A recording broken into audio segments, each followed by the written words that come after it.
P-239 could wake up during her termination, and would by Slaughterhouse, the manager of the establishment, one Jeff. Push it! Head to bed. Wake up in the morning.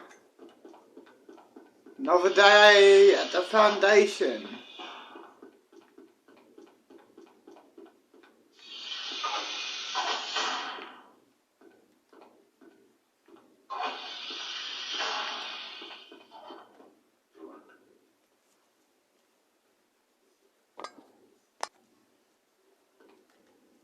It's 7 in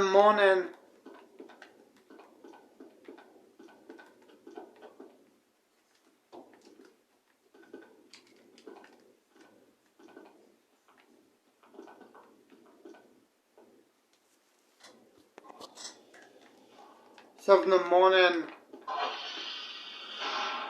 Let's head out to the courtyard.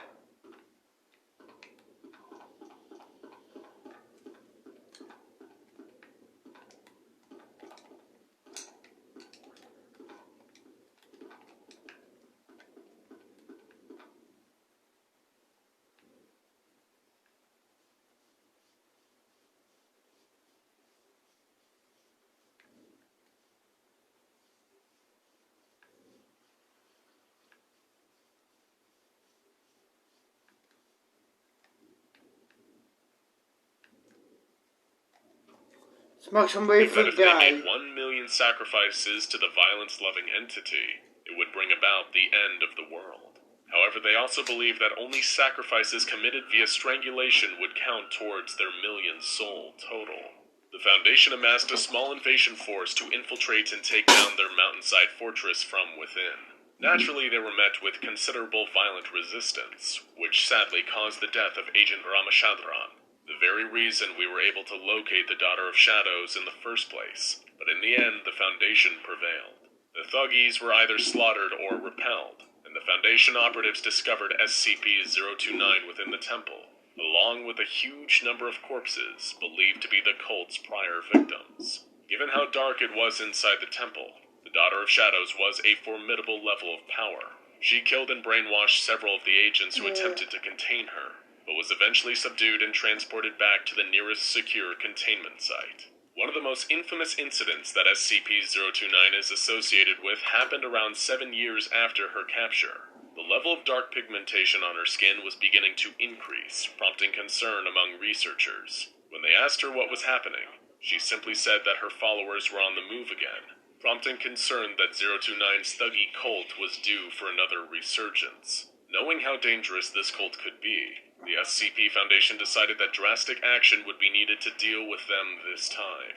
When they eventually located members of the cult, they began tracking them and gathering intelligence. They discovered that a mass gathering of the entire cult was imminent, on a day that they believed to be holy. The Foundation waited until then to strike. When the cult was gathered in worship, the Foundation conducted an aerial strike, killing them all in an instant. The second this happened, the Daughter of Shadows sat bolt upright and screamed for several hours, mourning the death of her beloved followers. She learned a hard lesson that day. While she and her methods were undeniably brutal, when the situation called for it, the SCP Foundation could be plenty brutal as well. Since this incident, SCP-029 has increased her efforts to escape, perhaps so she can get the jump on building a brand new cult. Now go check out SCP-1179 Centralian Fire Demon and SCP-2845 Alien God Crash Lands on Earth the Deer for more fascinating and terrifying entities from the SCP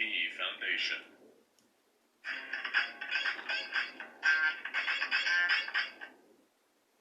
Oi, going fishing? Make sure you know the zoning rules before you head out on the water. The Good Guys bonus knockout sale is on now. $200 off this Hisense 58-inch TV, 12% off this salt dishwasher, $104 off this sheet fridge, and 20% off Lenovo Dell. Water, the wellspring of life. We've dealt with a number of anomalous water sources on this channel, like SCP-006, the much sought-after Fountain of Youth, or the terrifying SCP-3280, where murderous water threatens to destroy the entire world. But we've never seen anomalous water that behaves quite like this before. In many of the legends of King Arthur, the sword of Excalibur is presented to him by the mystical Lady Connor, Fillet. follow me. This lady emerged. Whatever. Need you to spell me with a new SCP what we got. Follow me. Don't try anything. Whatever.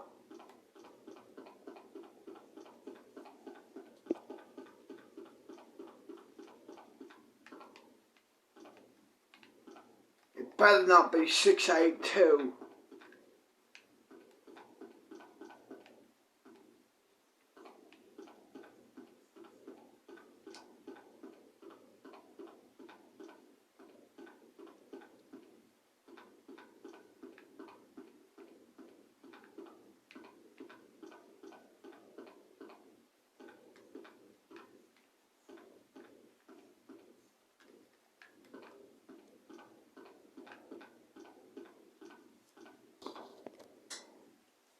It's okay, what the fuck?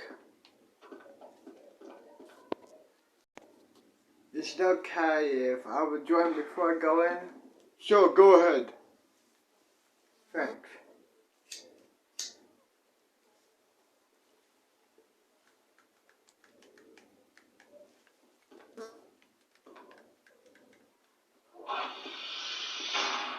Disgusting. Look at you.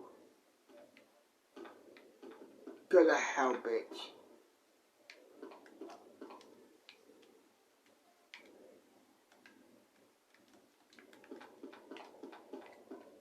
Come and catch me, bitch.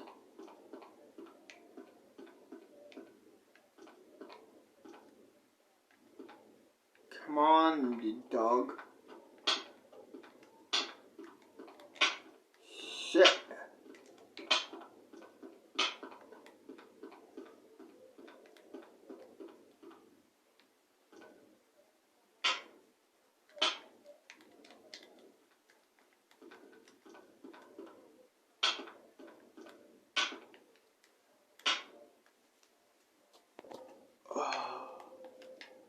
Now. Go to hell. Come and get me, you son of a bitch. You disgusting thing. Come on, come and get me. Disgusting thing.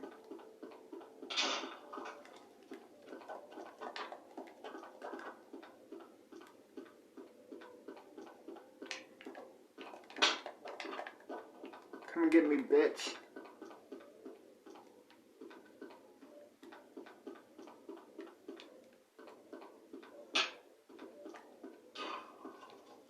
You're disgusting. I'm gonna kill you. I'm gonna make you beg for mercy. Disgusting thing.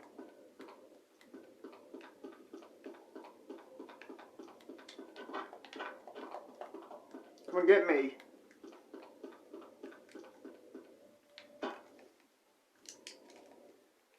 Three, two, one. Well, fuck. Give me a minute.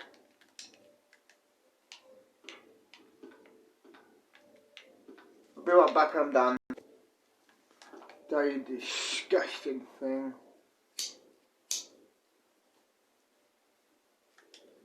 Die.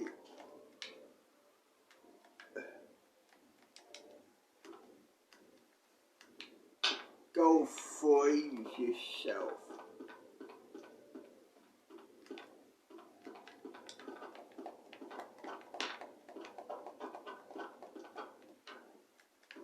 Quick.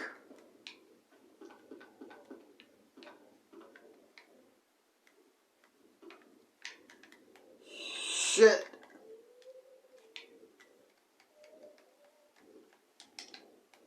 Molotov. Born in hell. Born in hell, you motherfucker.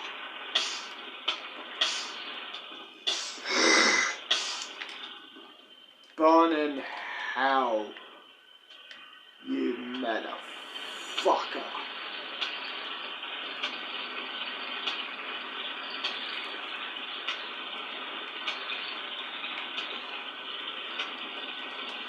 You are weak compared to me.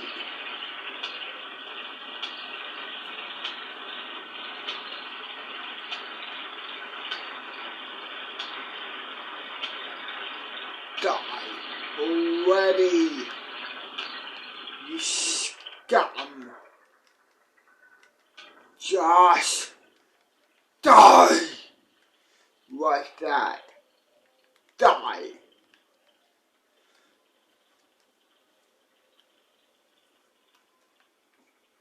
Dion, come out. We didn't ask you to execute the animal. We asked you to experiment with the animal. You think I care? Huh?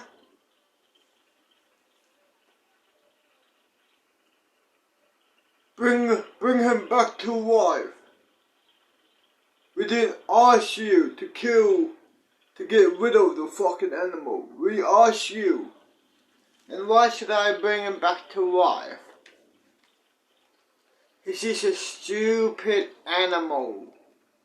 Why should I bring him back to life?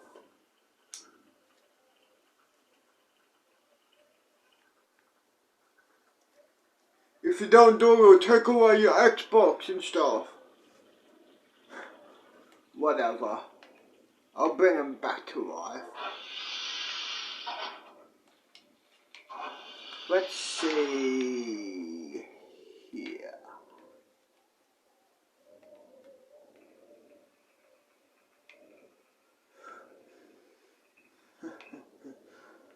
Let's see. Here we are. Good.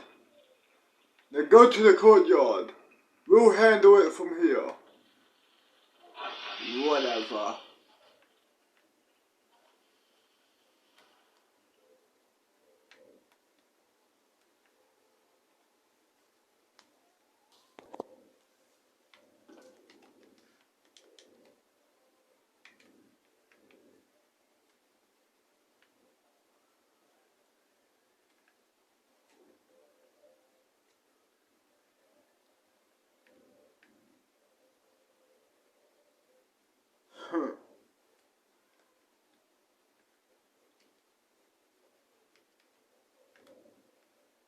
Where's the courtyard? Here we are.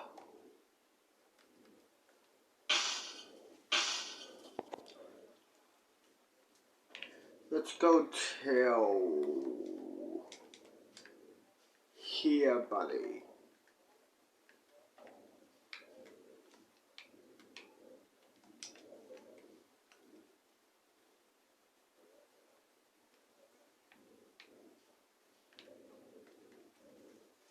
Press play. Its bones were pretty much indestructible, and no matter how much of its flesh was cut off, it just kept growing back, causing no ill effects to the creature itself. Eventually, the slaughterhouse workers tried cooking butcher's slug. So, what have we learned today? Whether you're in the US of A or the Chinese heartland, if you're chowing down on fast food, you really have no idea. Huh. Disgusting.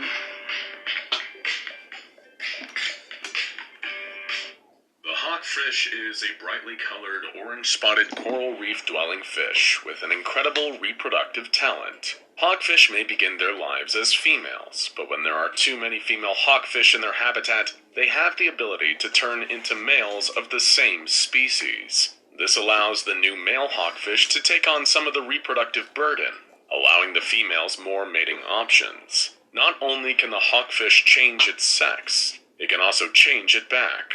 A hawkfish that has turned male can revert back to female if the population makeup changes and more females are needed. This incredible talent is not limited to hawkfish either. Gender bending is prevalent throughout the animal kingdom. Frogs, bearded dragons, clownfish, and many other animals have the ability to change sex if the situation calls for it. You might be sitting at home wondering, what's with all the animal talk? I came here for an SCP video, not a biology lesson. Well, trust us, we're getting there. While it's simple for many other animals, human beings have a great deal more difficulty changing their sex and gender characteristics. It can require surgery and years of hormone replacement therapy to get the kind of results a clownfish gets overnight. Unless, of course, a human gets their hands on SCP-113. SCP-113 is a small polished red stone resembling a piece of jasper. When studied closely, in spite of its resemblance, it was found to not be jasper or any other identifiable type of rock. When placed against the flesh of a living thing with sex chromosomes, the organism's gender and sex-associated physical characteristics are changed in some way. These effects were first tested on humans with an unnamed D-class. The D-class was placed in a sterile examination room and hooked up to a variety of sensors and equipment designed to monitor their biological state, health, and any other changes to their body that might take place. First, the D-class was instructed to open their hand and close the stone in their fist. This contact between their skin and SCP-113 kick-started the first stage of the transformation process. Stage 1 lasted approximately 0.2 seconds, as the stone bonded with the cells it was touching, causing a chemical change and leaving a small amount of tissue damage comparable to a mild burn. As soon as this process began, and promptly vomited on the floor of the exam room. Next, they reported a stinging sensation throughout their body, like being pricked with tiny needles all over. These sensations have been attributed to a low-level electromagnetic wave released by SCP-113 during this phase, which was picked up by one of the monitors. After the nausea passed, the scientists observing the D-class's monitors began taking furious notes, shocked at what was occurring.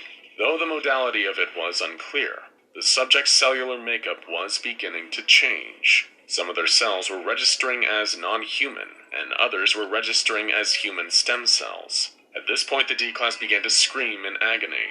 All of the sensory nerves in their body were stimulated at once, and their brain activity was overwhelming at a level similar to a seizure.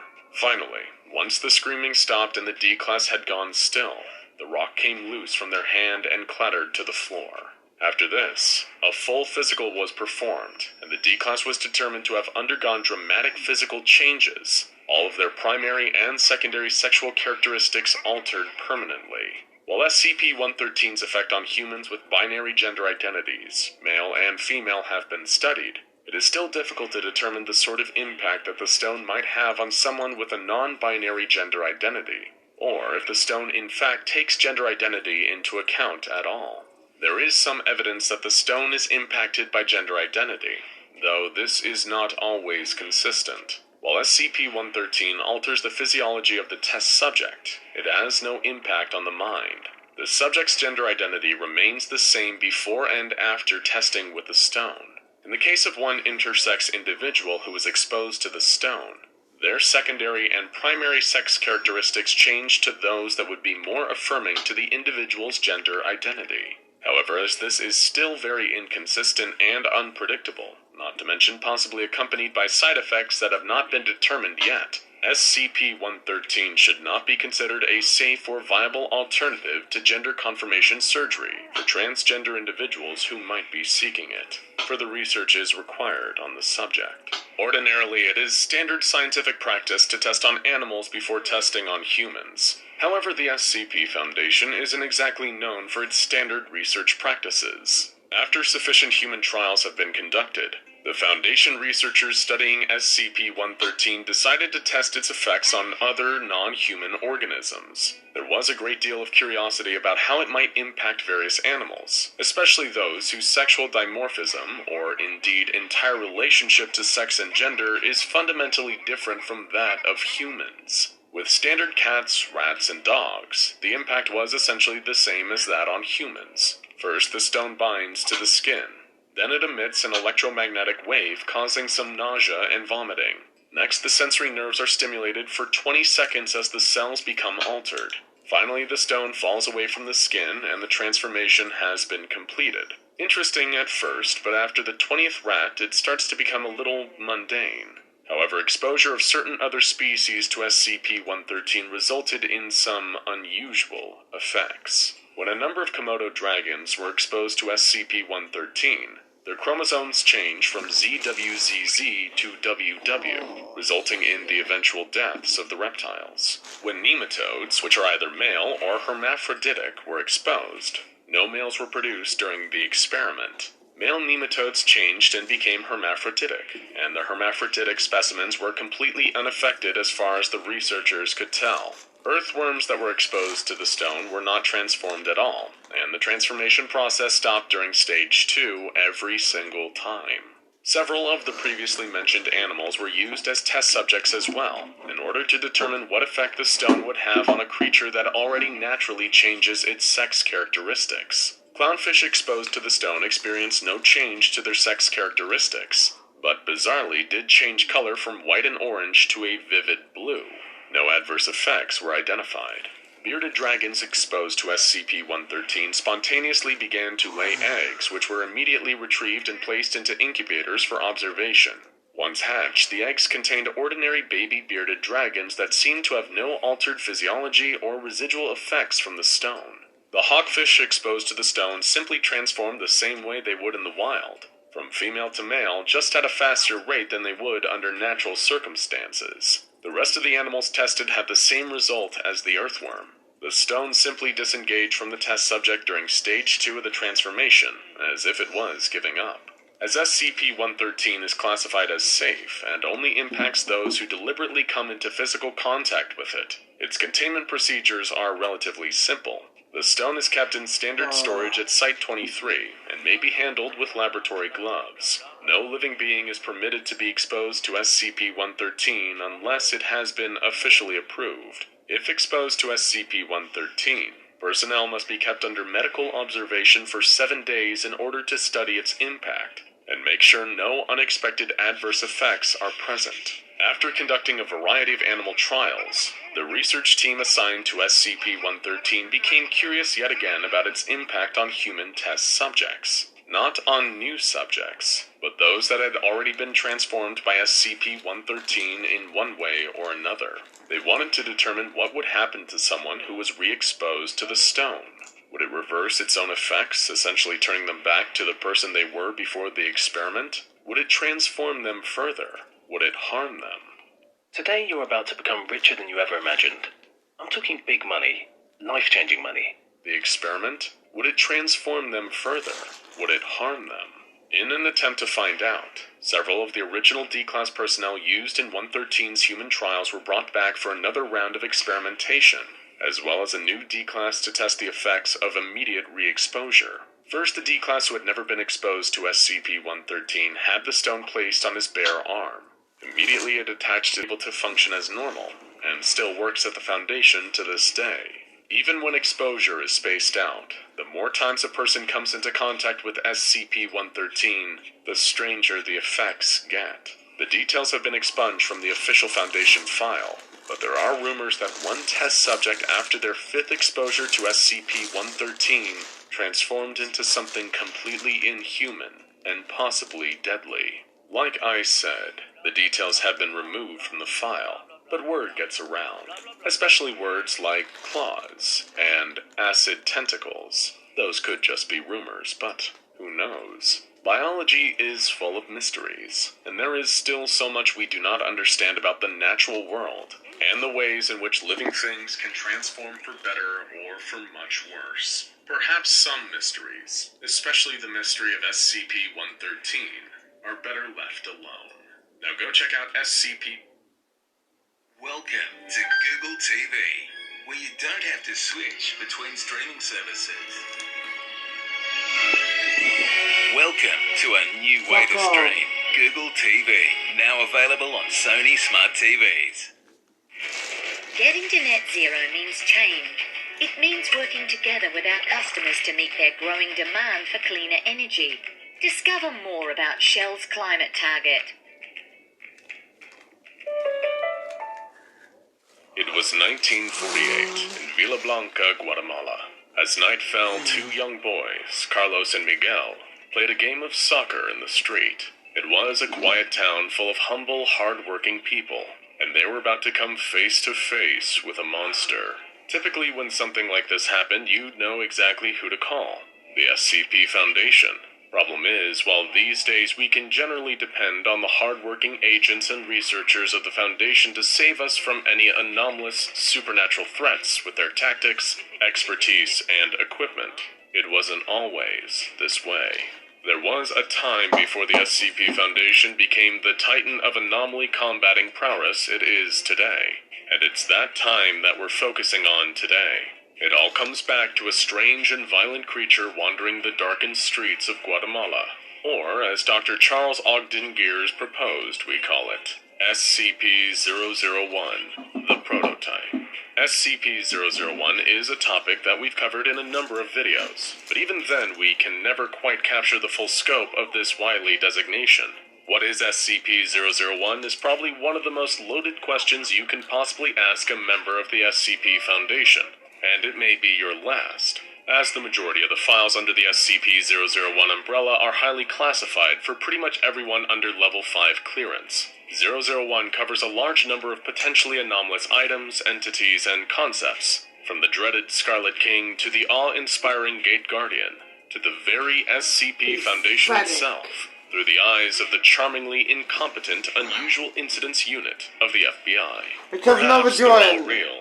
Perhaps only one of them is, and the rest are in there as a smokescreen. Perhaps they're all fake, red herrings laid down to hide the trail to something even more secretive and fantastic. All we know is that 001 seemed to be gathered around a collection of loose themes. The beginnings of the Foundation, events or entities that could end the Foundation or even the world, and key formative moments in the Foundation's history.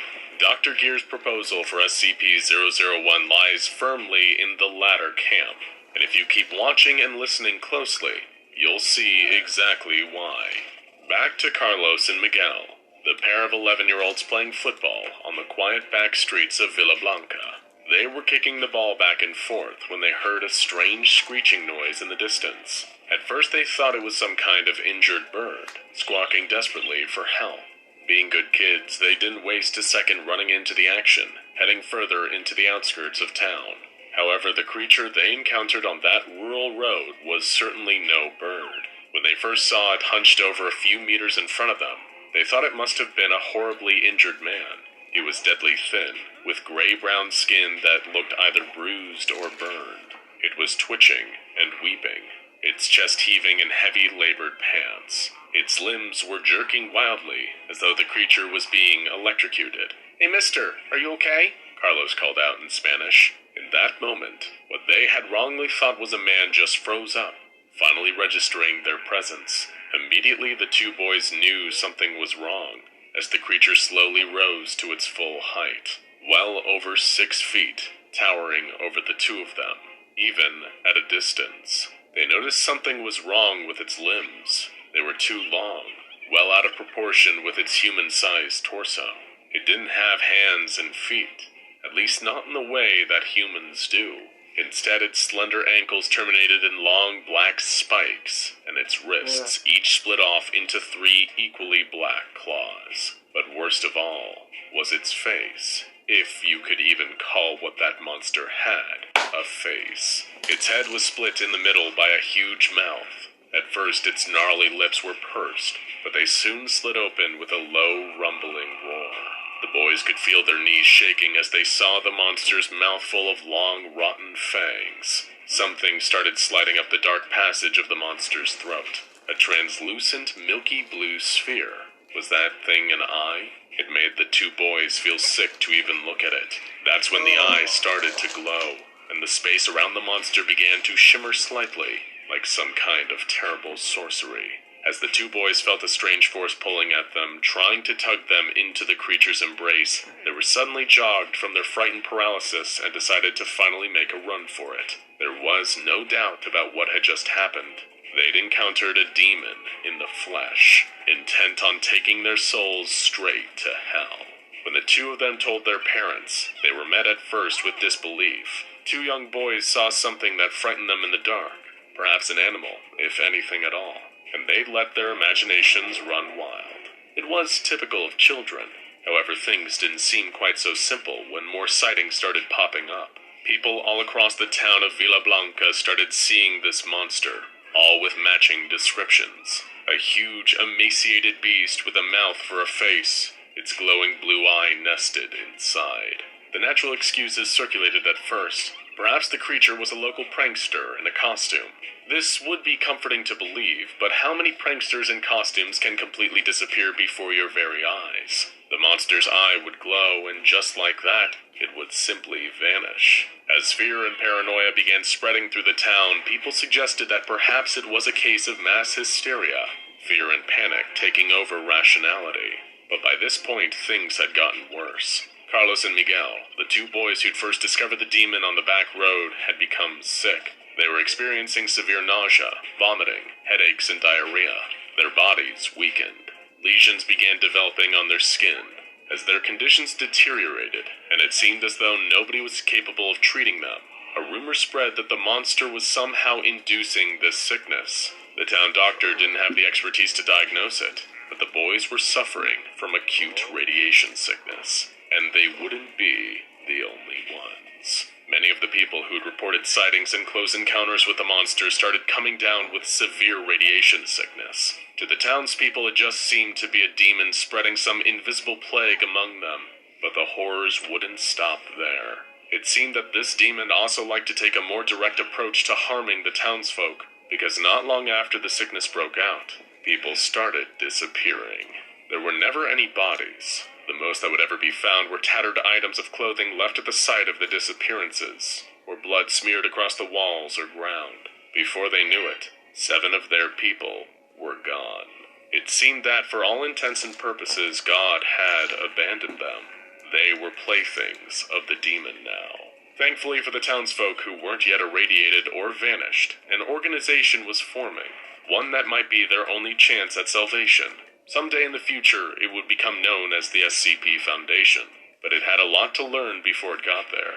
You see, the reason that this iteration of SCP-001 is known as the prototype is that, if Dr. Gears is to be believed, it may be the first anomalous entity that they ever truly faced. So naturally, getting the creature captured and contained didn't go quite as smoothly as most of their modern jobs, despite the comparative simplicity of this old threat.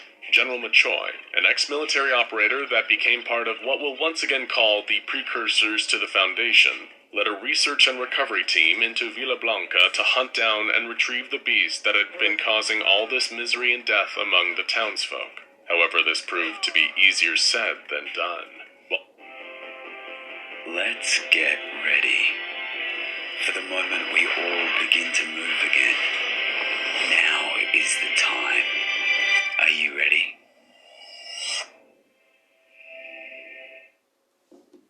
Attention grill seekers. Zamprero's new flame-grilled chicken is here. Deliciously tender chicken, flame-grilled in our signature Mex marinade. Available for a limited time only. Zamprero, feel good Mex. Among the townsfolk. However, this proved to be easier said than done. While its bestial appearance might fool people into thinking the monster was just a mindless animal, later writings on the creature would describe it as both incredibly cunning and terrifyingly fast. When a group of armed personnel first tried to engage the creature directly, they had no idea that they were walking right into the middle of a bloodbath. They believed they had it surrounded on another rural back road, advancing with assault rifles, when the creature flipped out and started killing them. The prototype proved to have frightening offensive capabilities, its 3 dark claws easily carved through the armor of the soldiers trying desperately to contain it. The creature moved over. None of these unlucky prisoners would remain alive. The test started much like this video. The researchers forced a D-class to read the section on the common cold. Within 2 hours, the subject began coughing. Upon being asked, they also reported feeling physically achy, though they attributed the ache to sleeping on an uncomfortable D-class cot every night. The researchers were concerned already. The incubation period for the common cold, meaning the period a person is infected before showing active symptoms, can be as long as 3 days. 2 hours is unprecedented. Next, a D-class was told to read the section on chickenpox, a common childhood malady that can be considerably more dangerous in adulthood. Within an hour of being exposed, the D-Class repeatedly scratched no less than 5 points on her body repeatedly. While she claimed that this was because of the itchy D-Class jumpsuits, it was too eerily close to a symptom of chickenpox to be ignored. The medical history of this D-Class also showed that she'd suffered chickenpox in childhood, suggesting that SCP-1025 infections have the power to override previous immunities. Next, things got a little more serious. They tested the section on lung cancer on a D-Class with no family history of lung conditions. Not long after, the researchers noted that the D-Class coughed an unusual number of times. Not only that, they picked up irregularities in the D-Class's breathing that appeared to be characteristic of lung cancer. While the D-Class did not report any feelings of chest pain or discomfort, the researchers had him terminated and dissected. No tumors were found. A researcher noted that they didn't wait long enough for proper tumor manifestation. They knew. They heard that D-Class coughing. The researchers were so concerned by the results of the previous test, they repeated it exactly with another D-Class, who they then observed over a period of 7 days to track tumor manifestation. Researchers made a note of an unusual amount of coughing and wheezing from the subject over this period of time. The D-Class was then terminated and dissected.